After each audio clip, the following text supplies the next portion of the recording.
Meet your speakers. Ene Abuobe is a physician and epidemiologist with a passion for mental health and has well over a decade of experience in her field. Ofori Adive is an experienced entrepreneur in fashion and agro-processing. She enjoys helping people get more visibility for their business and is a successful network marketer. Paul Anari, also known as Wind Anari, has vast experience and deep understanding of investments, alternative currencies, and monetary history. With over 20 years in the industry, he has designed 3 workable hands-on systems, helped both parents and young adults in career path and career change. He is also the co-founder of the Wealth9 Investment Academy. Chioma Nwokedi Moma is a public policy lawyer, an author, and parenting and family life advocate.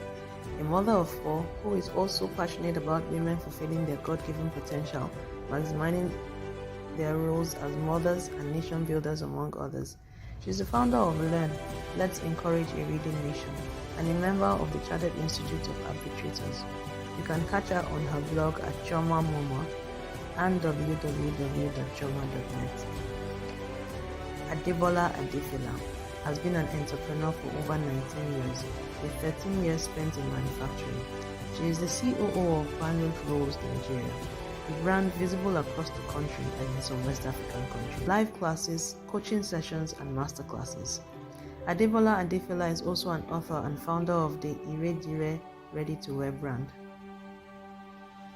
Bolaji Agbelusi Ni Dada is a professional pilot of over 2 decades in the Nigerian aviation industry, making history as the first female pilot to command an all-female flight on April 1, 2009.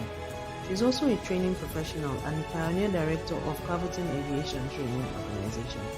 She is a social entrepreneur and founder of Zoes Foundation, concerned with educational support and capacity building.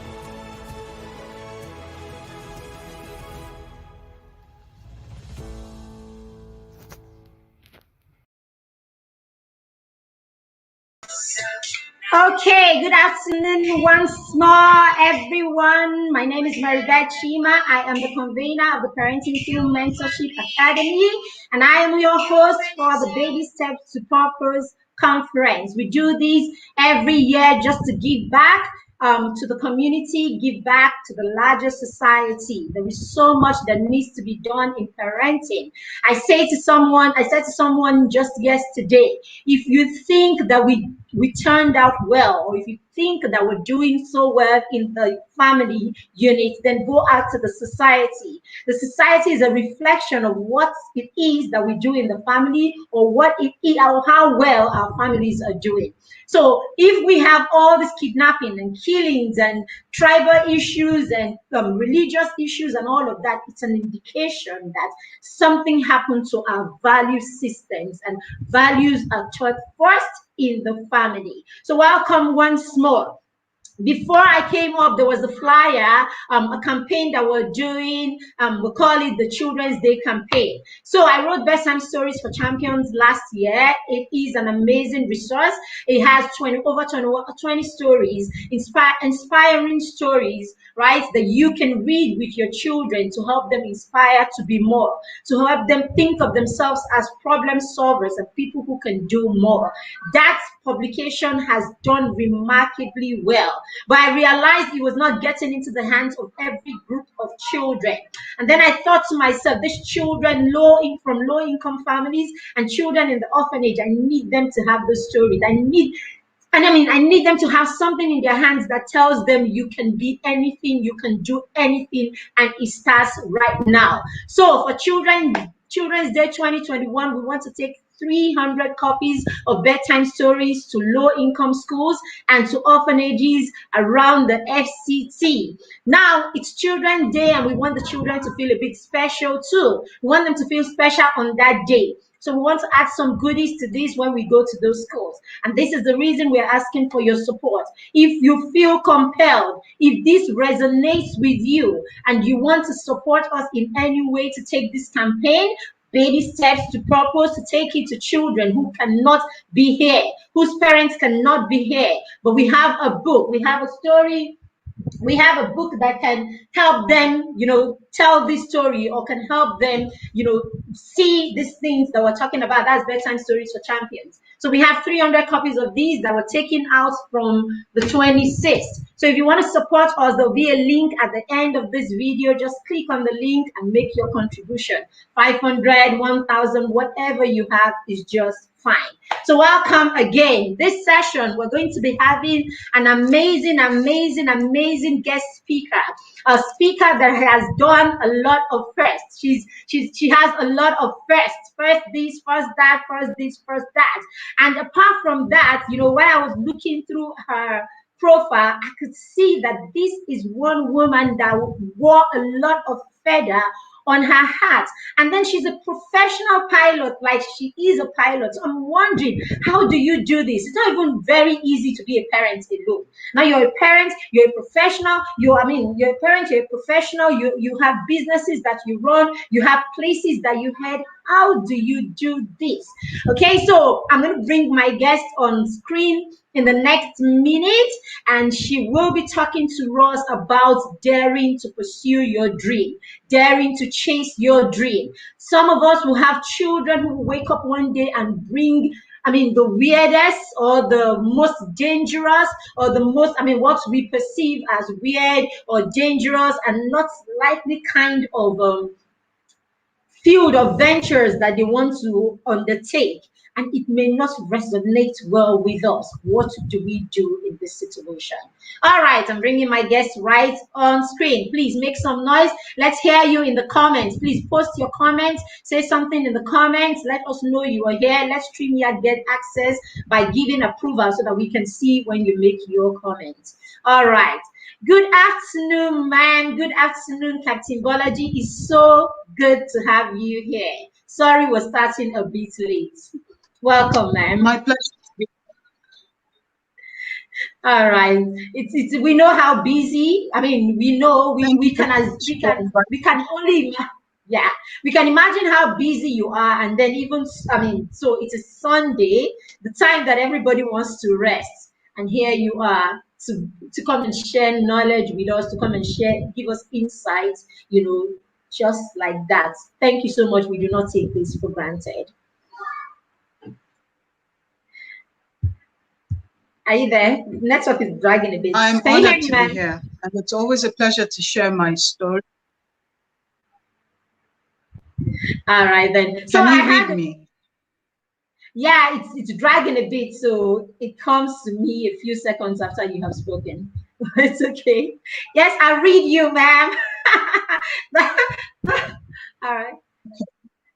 All right then. So I posted. Well, I will do something ever so quickly. I will reach my. It's beautiful. I didn't get that.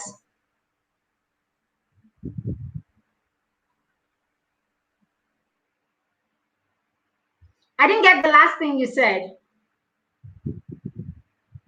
She's dragging.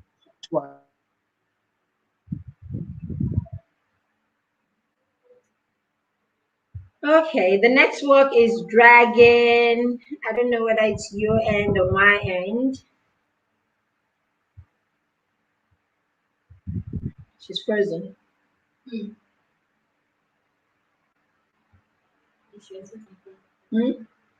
Where's Facebook? Listen.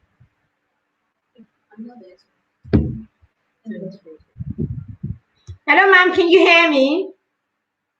Okay, just give us a minute. Let's try and fix this. Okay, you're back. I lost you there for a minute. Pardon me. I thought it would have been better to switch.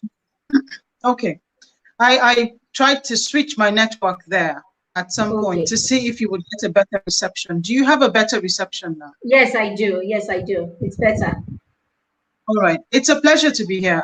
I'm honored to have been invited.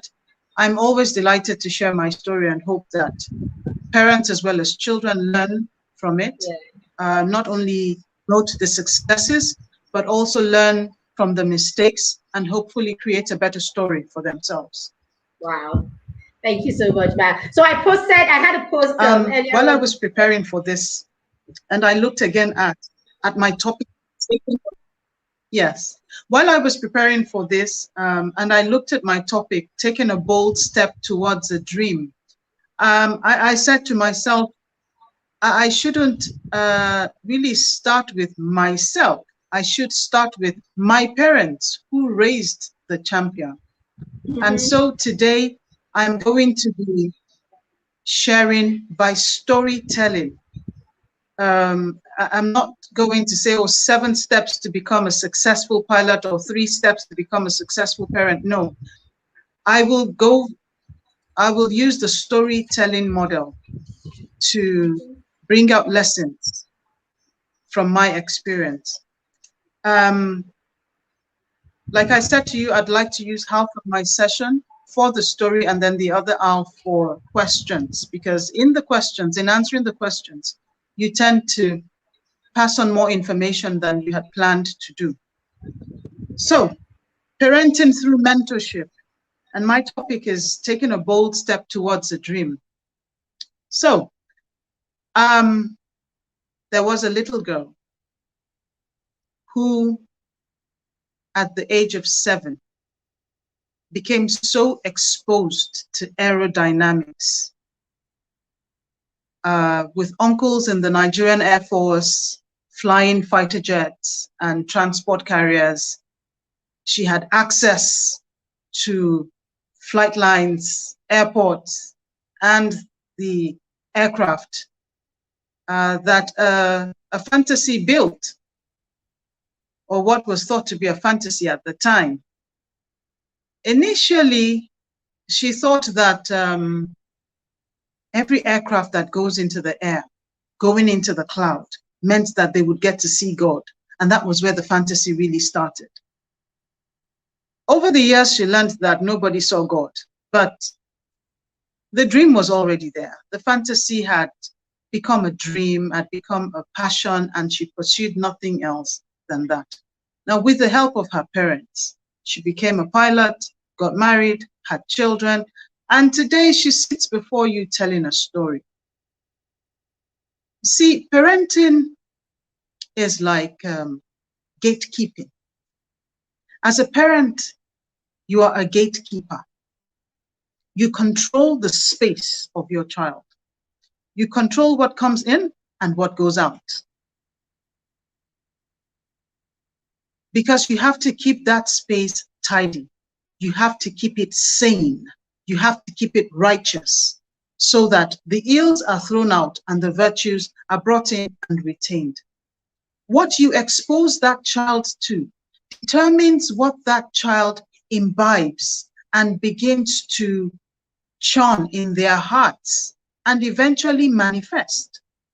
So, if you had a little girl who had uncles in the Nigerian Air Force, who flew fighter jets, and sometimes came zooming over the house, the parents could or may not have allowed her to have access to the airport, go and see the jets, interact with her uncles. The parents could have shielded her away from there, killed the dream from inception, and you wouldn't have this person sitting in front of you today.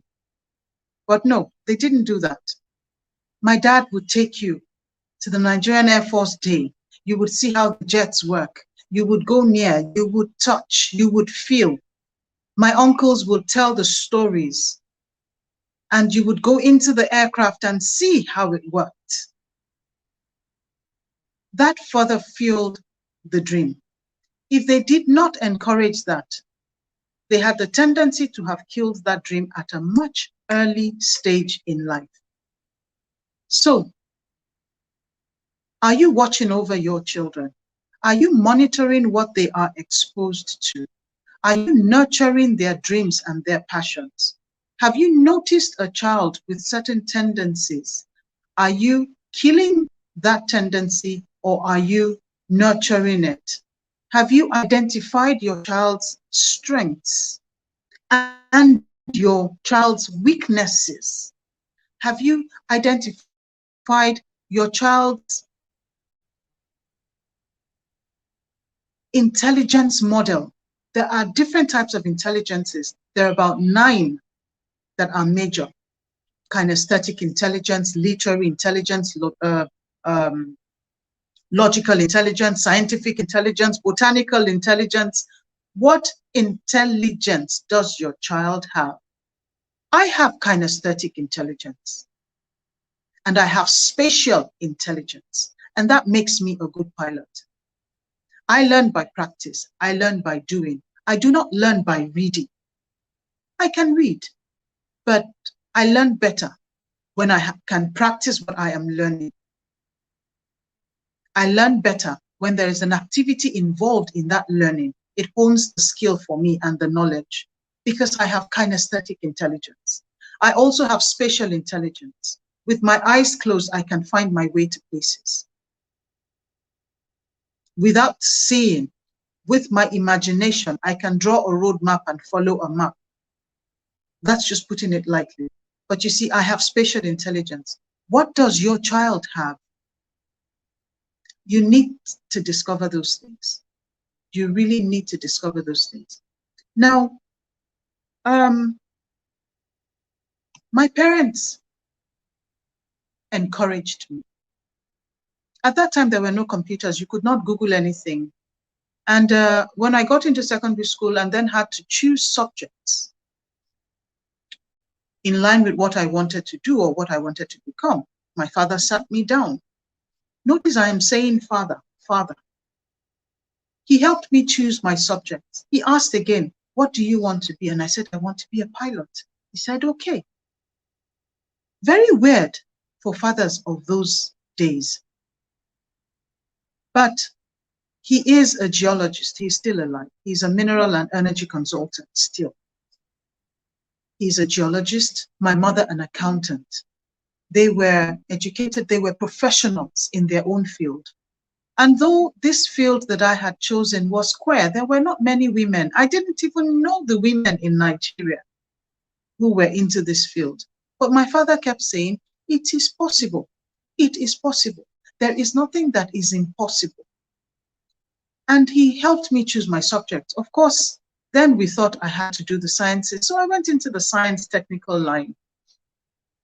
And then he would encourage me to go to the USIS, United States Information Service, which was at the embassy, to get information, get addresses of schools. And then I would write schools and wait for their replies to come in the mail. It did come in the mail. The post office worked. And when it was time to leave, I was above 18. The cost was very high, but my parents believed in it. Other uncles who were pilots as well believed that I could succeed. And so my parents did not hesitate to take a loan to send me to school. The only training school in Nigeria then wasn't working, so I had to go to the United States. So I trained in the United States and came back. And I became the 9th Nigerian female pilot in the history of Nigeria. I didn't have the opportunity to meet the ones ahead of me. I only met one person, briefly. And by the time I was done training, thinking when I got back she would mentor me, she had disappeared. And I honestly don't know where she is today. The thing was, I discovered that once the issue of marriage came up, these women would just disappear, abandon the profession. So there were not many. At a point in time, I was the only female voice in the Nigerian airspace. It's no longer that way today. There are over 40 women flying. Some of them are married, some of them are mothers, some of them are chief pilots of airlines. Aero Contractors chief pilot is a female. Ibom Air chief pilot is a female. At some point, Bristol Helicopters airplane section, fixed wing section, chief pilot was a female. The women have risen, but I was the first to pursue my career while actively raising my family. It wasn't easy. I had no examples in front of me, but I believed it was doable. And I got a job with Aero Contractors when I returned. And the men in management felt it was possible. In fact, they said, this lady is going to be the first person, the first female to stay in this profession and not run away. I don't know how they believed that, but it came to pass. I had all the encouragement that I needed. So yes, I enjoyed a lot of encouragement from people around me. I had an enabling environment. Very important. My father's friends, my parents had friends who would tell them, why are you encouraging this girl to go in this line? You know she's a woman. She would get married, have children, and go away, and all this money will be wasted. My parents refused to listen. I don't know why. But you see, if you look at my father's background, his family, his community is quite egalitarian. Equal opportunities to the boys and the girls. In his family, the girls had equal inheritance, equal rights with the boys. The only thing was the girl could not wear the crown of his great-grandfather. That was the only difference. And so in raising his children, my parents, my father did not believe that any chore was gender sensitive. My parents raised us all alike, boys and girls. I have older ones and I have younger ones. My older brother is much older. And so by the time I was 9, 10, and being introduced to the kitchen, he was the one in the kitchen. My mom had abandoned the kitchen for him. My older brother taught me how to cook. He is a marvelous cook. And so I was also taught not only to cook, I could wash cars, I could change electric bulbs. I could do whatsoever the boys could do. There were no gender sensitive chores in the house. Everyone had survival skills. So if you were left alone at home, you knew exactly what to do. Nothing was a girl's job and nothing was a boy's job. You could do everything. That is another huge lesson. And so they believe that, oh, so what? If she's a girl, if she wants to fly, she should fly. When she gets to that bridge, she would cross it. And I went into flying. As a pilot, I met my husband. And today we have 3 children, some of whom are undergrads, almost graduating from the university. The youngest one is in secondary school. So we've come a long way. I have been flying for almost 2.5 decades, and I am still flying. There is nothing you cannot do if you would only believe and pursue it. See, pursuit is the evidence of desire. If you desire something and you sit down with your hands folded, it won't come to you. You've got to pursue it.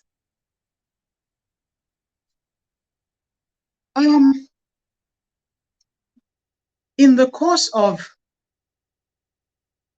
growing up, my parents were my greatest fans, championing my cause. We had the liberty to talk to our parents. My mother was very nurturing. We were disciplined. You could not get away with anything. But at the same time, they were able to balance the love and the discipline. We saw parents in them, and I saw friends in my parents. Till today, my parents still come to my house, sit down, and we talk and talk into the night.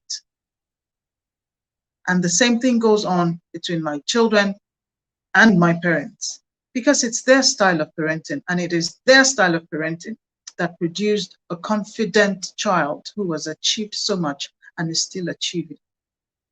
Now, if I leave that part and then come to my life as a pilot, a mother, raising children, I was only able to succeed by 1, trusting God for the strength and the wisdom. 2, realizing that I had to be very, very organized. There were no times for doing nothing. Even the time for my relaxation had to be scheduled because there was so much to do. I must mention at this stage that I got married to somebody who turned out to be a priest of the Anglican Church, which automatically vested in me responsibilities of women and children and youth spiritual formation and things like that. So I had enormous responsibilities. I was at some point living 4 lives in one. It was not easy. It wasn't just being a pilot and then being a mother. I was a wife, a mother, the wife of a priest, so I was mother to many other people. I was a pilot. My life had to be extra organized. Siesta time had to be managed. Time with children had to be managed. I realized quickly that I was juggling balls, different balls of different consistencies and strengths and properties. So juggling 4 balls at the same time was what my life was about. I had to decide which one is a glass ball, which one is a rubber ball, which one is a semi-rubber ball. And in juggling these balls, you know, you have to make sure one does not fall. So which one is the glass ball? Which one is the rubber ball? Which one is the semi-rubber ball? Are you thinking? Try. Guess. Which one is the glass ball? The glass ball is the children. If it drops and breaks, you can hardly pick it back up and make a ball. The rubber ball was work.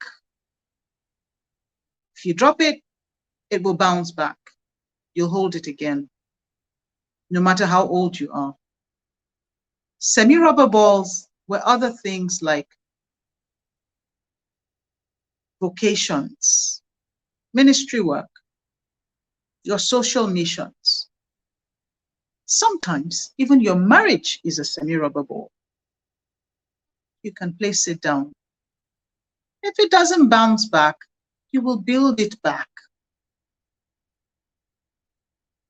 But that one glass ball was the children.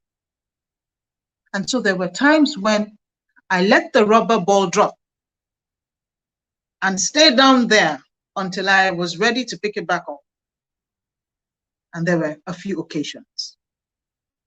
And each time I wanted it to bounce back, I would pick it up and start again. And the work, the profession, the career would be waiting for me. Time would not allow me to tell the stories of the time that I dropped the ball intentionally. I put it down, dropped the rubber ball. But each time I've had to drop the rubber ball now 3 times for the sake of family. Take a break to be with the children. And each time on returning to my career, I returned to a higher pedestal. I returned to a higher pedestal. When you have to drop the rubber ball, you're making a sacrifice. And God honors the sacrifices of parents. Because you're really a gatekeeper for God. You are not the owner of the child. You are just a gatekeeper. You are keeping that child for the owner, and you will answer to the owner. That is why when that child becomes an adult, you're no longer responsible for that child's decisions. But you see, like I said, my parents were my friends, companions. They were not just parents, they were championing my cause. So I felt free to talk to them and all of that. And that formed the basis for their parenting model of the adult child. This child you're parenting will not always be a child, will become an adult one day. And at that point, you need that friendship, that companionship you had built from the beginning to wield influence in the life of that child. Because that child will be an adult who no longer has to obey you. Is only required to honor you. But that child would trust you. You would have influence in that child's life if you had been friends from the beginning and companions from the beginning, which is what my parents did for me and which is what I did for my parents. for my children as well. For the children, I had to make time for each child. I have 3 of them. When they were growing up, there were times when, I scheduled my leave to fall into their holiday from school so that we had time together. And even during school time, there were days every month, once a month, each child had a mother and son time or mother and daughter time with me, where it would just be me and that one child. We would go out places to where that child likes, and we will talk, it was that child's day. So every child looked forward to their mother and son or mother and daughter day. And I would ask about their friends in school. I would make mental notes of the names of the friends. If they were having a problem with a friend, a particular child in school, the next day I would share information, I would share advice, and I'll try to follow up. So how is so and so behaving now? Are you okay? Did you tell your teacher? I would go to school, meet with the teachers. I made time to attend school events as much as possible. I missed some. I wasn't perfect, but I let my children know that if they had a fan club, I was chairman of their fan club. I had to make individual time for each child. And so that brought me success with the children. Today, my older children are adults. They don't even live with me anymore. But we call and we talk so intimately. Even my son. You think that once boys grow, they grow and they just go away, they become independent. No, I am very much my older son's closest friend. Very, very close. And I cherish that a lot. And in this day and age, it is important. I am not competing with someone else in the life of my children. Your greatest competitor now is Google. If you think you want to hide something from your children, don't worry. Google will help you tell them. So you either want to start telling them yourself, or you let Google do the work. And so parenting for me as a pilot wasn't easy. It was hectic. I had to make sacrifices at different points. I looked like some people said, you must be crazy. You're leaving this job to go and sit with what children? What is wrong with these children? But I had to. And each time it paid off. I was a disciplinarian with my children. As a matter of fact, they had a name for me. And I'll tell you how I discovered my name. My older children were in primary school. And one day I picked up a ruffled piece of paper from the floor. When I picked it up, I wanted to trash it, but I saw that it was a tightly folded note. So I opened it thinking I had dropped a note I wrote. And then it was my son to his older sister. A coded message to do something. I don't remember what it was now, but the last line was, do not let www know.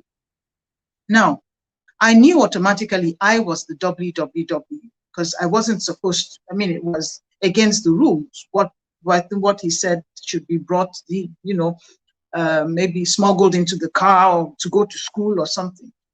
But what I needed to know was, what was the meaning of www?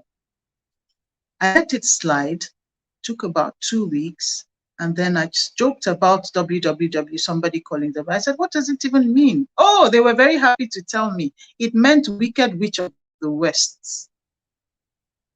That was my name. So I laughed. And I didn't say anything until another time when I was reading my riot act and giving warnings that I said to them, well, this www ain't going nowhere. I will be here when you go. I will be here when you come back, and woe betide you if you do this and that. They were shocked. They honestly believed I was a witch because I got to know things they didn't reveal to me. Little did they know that mommy had been there, done that. So there was nothing they could hide. But you see, the same children at some point, when my husband suggested a weekend getaway, I said, oh, I was tired. I said I wasn't going. They could go with their father, with whom they could almost get away with murder.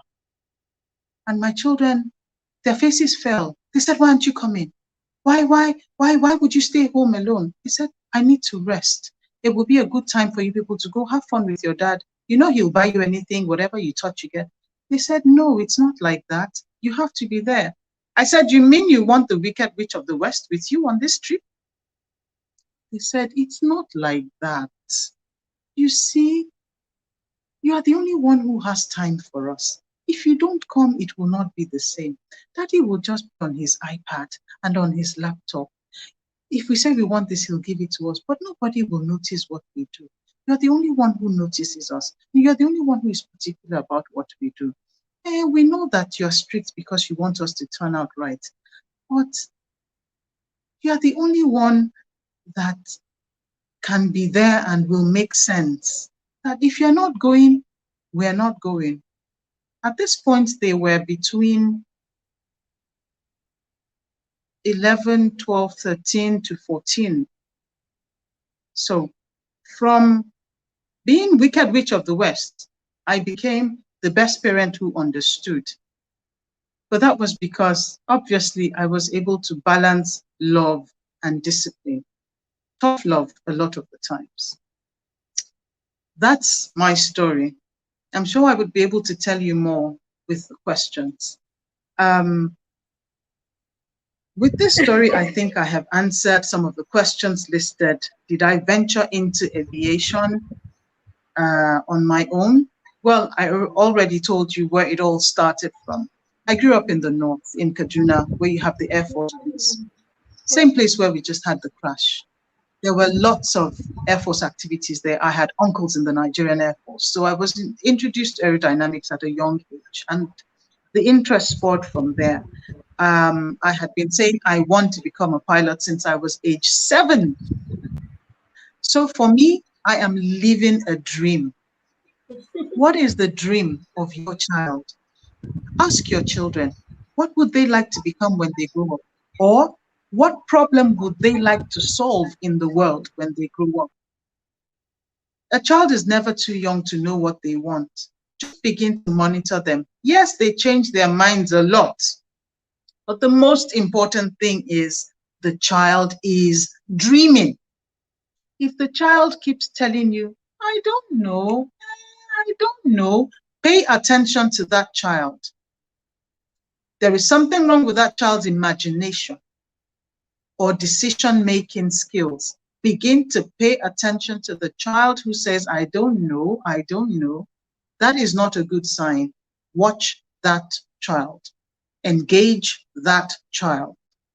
I've told you how my parents reacted. They were optimists, maybe by exposure, family. I'm a 3rd generation of educated people in my family. The 3rd generation of those who go abroad to school, as a matter of fact. So yes, I come from a lineage of educated people. My greatest challenges, of course, was on the job, was juggling my balls. Like I said, it wasn't easy. But I was surrounded by people who understood. They were understanding. The men in my profession were my greatest pillars of support. The captains in management in aero contractors, Captain Olumide, Dapo Olumide, Captain Nabil Haki, Captain Lawan George, Captain Kola King, Captain Babatunde Anjorin, so many, Captain Patrick Ogunlo, so many of them. They were all my pillars. They were fascinated to have a woman in their midst. They treated me like a baby. But really, aviation is an industry of equal opportunities and equal expectations. You don't come and say, I don't feel fine today.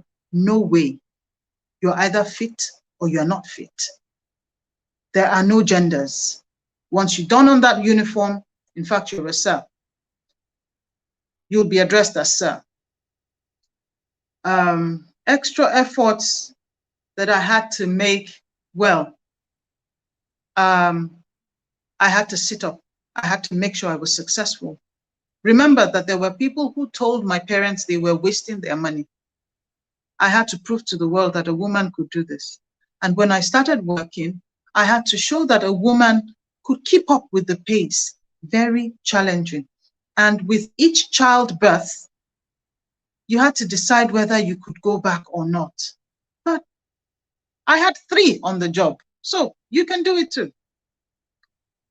How I balanced career, parenting, and many other things. I just mentioned that I had to be very organized and very disciplined and know what could give at certain times and what could not give. Do we have more questions that I can take? Anything specific? All right. Thank you so much, ma'am. I am going to just scroll down now and see if we have any more questions. But you have said so much. You said so much here. And I mean, I'm learning. I'm looking around. I'm scrolling anyway to see. Okay, so I can't see any questions here. I can't see any questions here. No questions, But you said some things that are like really remarkable and are like a take home for me, and I'm sure would be for many other people who are watching this now, or those who will catch up after church and all of that.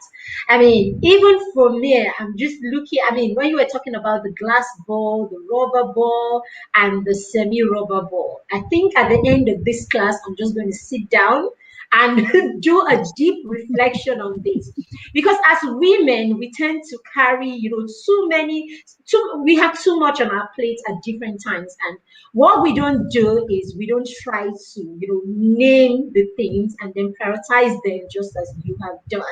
And there was another thing you said that got me. When you actually put when you put your, what do you call it now, when you put the religious part and that part, ministry and all of that, when you actually put your ministry in, I mean, amidst the semi-rubber balls, I'm like, okay, because women struggle with this part. Women struggle with it, and a lot of time there's this guilt. Every time you try to say, things like ministry, I'm taking positions in church and all of that, people struggle with it and feel like it's probably supposed to be somewhere above every other thing. And they liken it to worshiping, liken it to their relationship with God. So I just want you to throw a bit of light there for a woman who is there confused right now, saying, shouldn't God come above every other thing? You know what I mean? Yes. Okay, so this is how it works.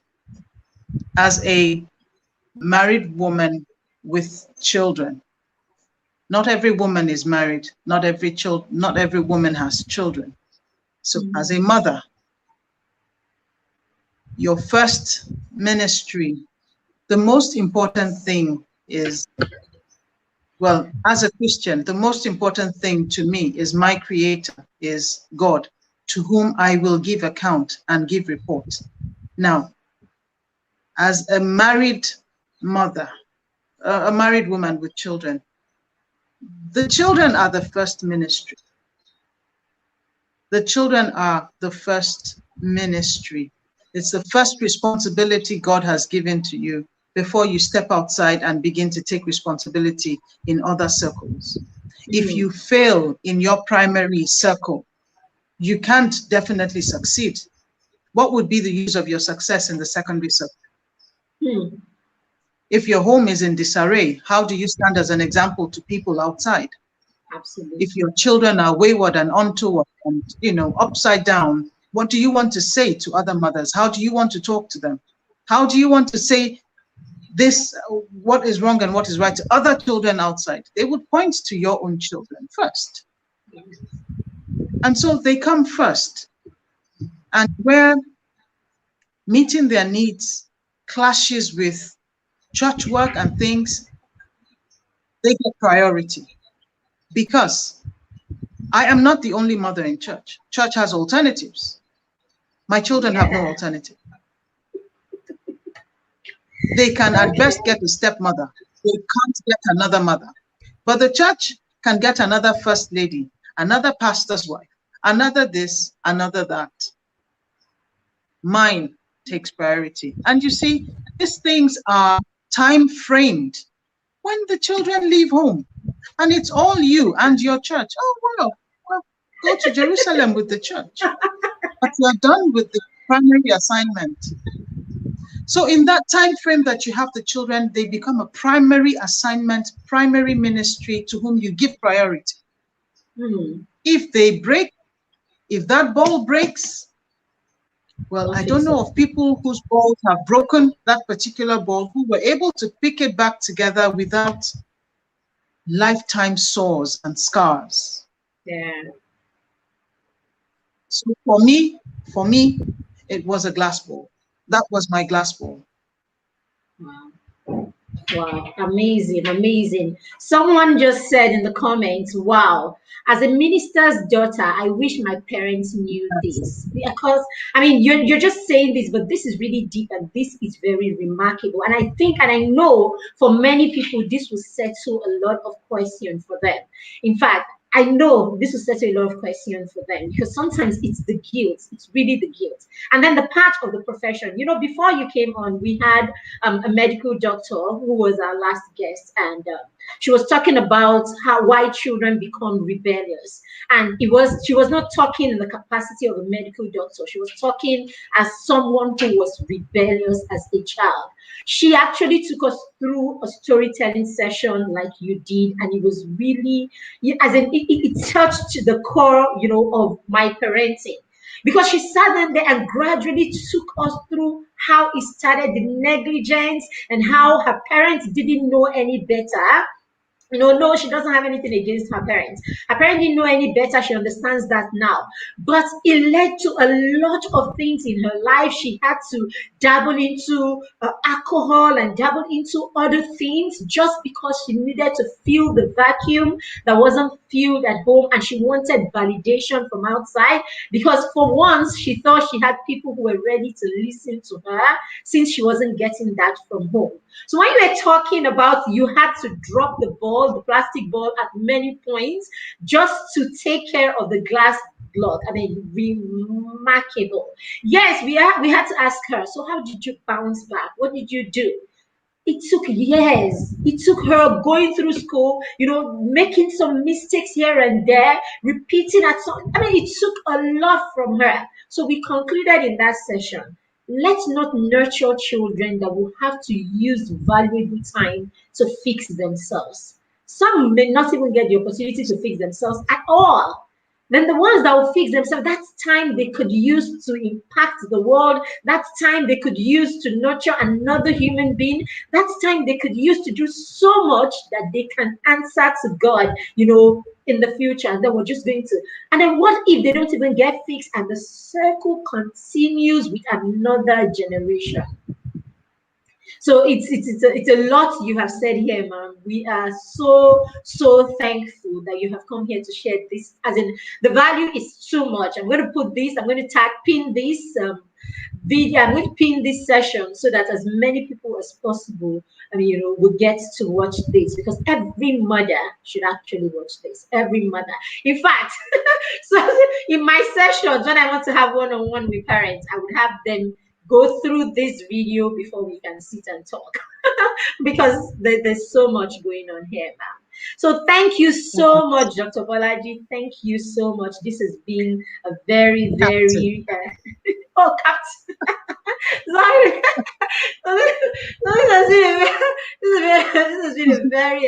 This has been an amazing session. So any last word for us since we don't have any more questions? Parenting never ends. Never ends. You only transition from parenting children to parenting adults. It never ends. And sometimes you think, oh, they just need to grow up. Once they grow up, they would be less of a problem. No. When they become adults and maybe parents on their own, then you start to give support. But when they are young adults as well, undergrads, they still need that support. Yeah. At the moment, I have taken a break again. Wow. But I took a break from commercial flying because when the older two moved out of home and into university far away, it was obvious that one parent had to keep going to offer support. We have had an escalated case of Nigerian children having mental breakdown abroad. I don't know if you've heard about that. There is an increase in the psychiatric cases amongst Nigerian children in the UK presently. Students who feel abandoned, who feel out of place, and are having to go through mental issues because of that. Now, this was brought to my attention about 6 to 8 years ago. So I always had it in mind that when my children moved out, I had to provide the support. Now, in providing the support, I realized that being in commercial aviation in the cockpit at all times would not give me the time need to shuttle between my home and where the children are in campus. So I had to resign from commercial aviation. So am I still flying? Yes, I'm a private pilot. I fly when I want to fly. I rent an aircraft and I play over the city, and then I drop it to keep the feel. But I also run an aviation company where I provide support to business aviation in several dimensions. So I'm still in the industry. I am, still earning a living in the industry, but I can control my own time to meet my primary objectives, which is providing adequate support for my adult children away from home until they are established adults. It never ends. As long as God gives you the grace, you need to continue. Of course, it gives me time now for other things. If I want to go and sit in church, I have the time now. Now you can sit. I'm still supporting. My primary objective has not changed. It has not changed. And so parenting is a lifelong responsibility. It is a life of service and sacrifice from day one till you take your last breath. Thank you so much, ma'am. Thank you so much. All right, thank you. So good luck with everything, and thank you for all you're doing for them. I mean, thank you for all you're doing for them. We have learned today, and we will go and make plans to do the same. All right, ma'am. So thank you very much. All right, then. All right, then. Bye, ma'am. Thank you very much. Bye. All right, people. So that is it. Parenting. I'm sure you heard something. If you were here yesterday and the other day, I'm sure you heard a few things repeat themselves. For instance, access. At the beginning, Dr. Bolaji said something about having access. Her parents gave her access. They gave her access to those aircrafts. They gave her access to a lot of things, and so she was able to keep a dream. So I want to leave you with a question after this session. Are you giving your children access? And then secondly, what sacrifice are you willing to make for these children, the one that you say you love more than anything in the world?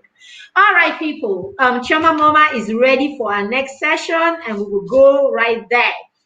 I will just go out of the studio and log back in so that we can start that session with Chioma, where she'll be talking to us about how you can help your children nurture their dreams or their interests or their talents. Okay, so don't go away. Just hang in there and we'll be right back. Thank you very much for showing up. Thank you, Jennifer. Thank you. I can't see some of your names because you did not give us access to see your name. But thank you very much. And thank you. Dr. Bolaji has heard all your raving. Thank you, ma. Thank you, ma. Thank you, ma. Wow, wow, wow. All right, people, I'll see you in a bit. We're signing up right now. My name is Maribeth Chima, and thank you for allowing us be a part of your parenting journey. I'll see you in a bit.